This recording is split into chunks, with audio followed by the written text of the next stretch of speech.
மேலை நாட்டுக்கு போய் நிறைய பயிற்சியெல்லாம் எடுத்துகிட்டு வந்து வாஷிங் மிஷின் தயாரிப்பில் இறங்கினார் ஒரு இளைஞர். ஆனால் அவர் எதிர்பார்த்த அளவுக்கு நம்ம ஏரியாக்களில் அந்த வாஷிங் மிஷின் விற்பனை ஆகலை.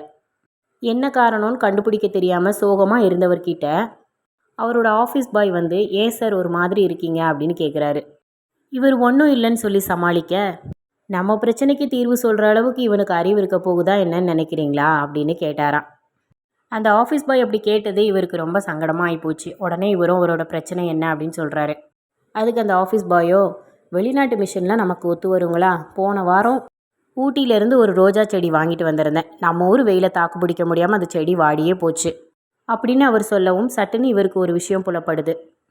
உடனே அந்த வாஷிங் மிஷினோட பாகங்களை எல்லாம் நம்ம நாட்டு வெப்பத்துக்கு தாங்குற மாதிரி சீரமைச்சு மறுபடியும் விற்பனைக்கு இறக்குறாரு. கொஞ்ச நாள்லேயே அதோட விற்பனை பல மடங்கு அதிகரிச்சுது.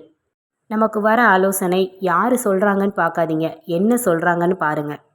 இங்கு எவரும் சளைத்தவர்கள் அல்ல.